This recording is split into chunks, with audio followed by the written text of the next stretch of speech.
എറണാകുളം കുണ്ടന്നൂരിൽ വീണ്ടും മത്സ്യങ്ങൾ ചത്തുപൊങ്ങി എന്നുള്ള വാർത്ത വരുന്നത്. കായലിലും കൂട് കൃഷി നടത്തിയിരുന്ന ഇടങ്ങളിലുമാണ് മീനുകൾ ചത്തത്. ഇന്നലെ വൈകുന്നേരം മുതൽ ഈ പ്രദേശത്ത് മീനുകൾ ചത്തുപൊങ്ങിയിരുന്നു. കൂടുതൽ വിവരങ്ങൾ റിയ ബേബി ആയിരിക്കും നമുക്ക് നൽകുക. Riya, good morning. പെരിയാറിലെ പ്രശ്നം നമ്മൾ ചർച്ച ചെയ്യുന്നതിനിടയിൽ കൂടിയാണ് ഇങ്ങനെ ഒരു വിഷയം ഇപ്പോൾ മുന്നിലേക്ക് വരുന്നത്. കഴിഞ്ഞ ദിവസം നമ്മൾ റിപ്പോർട്ട് ചെയ്തതാണ്. പക്ഷെ അവിടുത്തെ പ്രശ്നം, ആ പ്രതിസന്ധി ഒഴിയുന്നില്ല എന്നുള്ളതാണ്.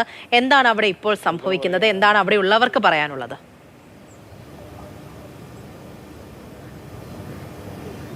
അതെ, കഴിഞ്ഞ ദിവസം ഈ പെരിയാറിൽ നിന്ന് നമ്മൾ കണ്ടിട്ടുള്ള വേദനിപ്പിക്കുന്ന കാഴ്ചകൾ, അതിന് പിന്നാലെയാണ് ഇപ്പോൾ ഇതാ കുണ്ടന്നൂർ ഭാഗത്ത് കൂട് മത്സ്യകൃഷി നടത്തിയിരിക്കുന്ന ആളുകളുടെ ഈ കൂട്ടിലുള്ള മീനുകൾ മുഴുവനും കൂട്ടമായി തന്നെ ചത്തുപൊങ്ങുന്നൊരു കാഴ്ചയാണ് കണ്ടത്. ഇന്നലെ വൈകുന്നേരം മുതൽ പലയിടങ്ങളിലായി മീനുകൾ ചത്തുപൊങ്ങിയിരുന്നു. കായലിൻ്റെ പല സൈഡിലും മീനുകൾ ചത്തുപൊങ്ങിയിരുന്നു. അതിന് പിന്നാലെ ഇതാ രാവിലെ കൂട്ടത്തോടെ മത്സ്യകൃഷിയിലുള്ള കാളാഞ്ചി, കരിമീൻ അടക്കമുള്ള മീനുകൾ ചത്തുപൊങ്ങുന്നൊരു സാഹചര്യം ഇവിടെ ഉണ്ട്. ഈ വേലിയിറക്ക സമയത്തൊക്കെ ഇവിടേക്ക് വെള്ളം ഒഴുകിയെത്തിയതാകാം ഇങ്ങനെ ഒരു പ്രതിസന്ധിക്ക് കാരണമായതെന്ന് കർഷകർ പറയുന്നുണ്ട്.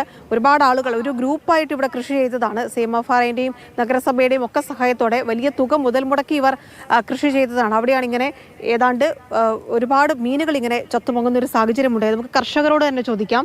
കഴിഞ്ഞ ദിവസമൊക്കെ നമ്മൾ ഏലൂരിൽ നിന്നൊക്കെ കണ്ട ഒരു കാഴ്ചയുണ്ടായിരുന്നു. അപ്പോൾ അതേ അനുഭവം തന്നെ ഇവിടെയും സംഭവിച്ചിരിക്കുകയാണ്. അതെ, ഞങ്ങൾ ന്യൂസിലൊക്കെ കേട്ടപ്പോൾ അവിടെ നിന്ന് ഇത്രയും ദൂരമുള്ളതാണല്ലോ, ഇങ്ങോട്ടേക്കൊന്നും എത്തില്ലെന്നാണ് നമ്മൾ കരുതിയിരുന്നത്. പക്ഷേ ഇന്നലെ ഒരു ഉച്ചയോടുകൂടി ഇവിടെ മീനുകൾ, നമുക്കൊരു ഡൗട്ട്, ഇവിടെ ക്യാമറ കാര്യങ്ങൾ സിസ്റ്റംസ് ഉണ്ട്. അപ്പോൾ അതിൽ ചെക്ക് ചെയ്യുമ്പോൾ മീനുകളെല്ലാം പൊങ്ങി നിൽക്കുന്നതായിട്ടുള്ളൊരു ഫീൽ കണ്ടിട്ട് അപ്പോൾ തന്നെ ഇവിടെ വന്ന് ചെക്ക് ചെയ്തതാണ്.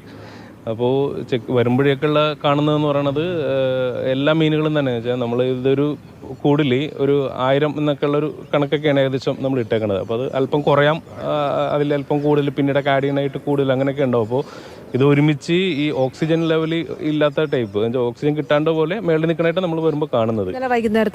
ഇന്നലെ ഉച്ച കഴിഞ്ഞപ്പോഴാണ് കാണുന്നത്. വൈകിട്ട് ഓടെയപ്പോഴേക്കും ഇത് ചത്ത് തുടങ്ങി.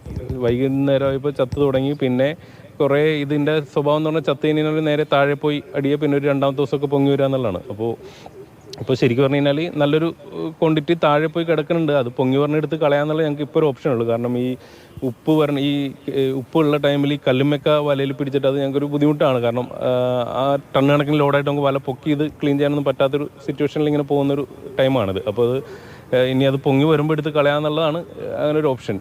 ആശങ്കയുണ്ടല്ലോ, ഇപ്പോൾ കുറച്ച് മാത്രമാണ് പൊങ്ങിയതെന്നാണ് നിങ്ങൾ വിചാരിക്കുന്നത്? അല്ല, ഇന്നലെ ഞങ്ങൾ ഒരു 2 ബോക്സോളം ഇന്നലെ എടുത്ത് കളഞ്ഞു.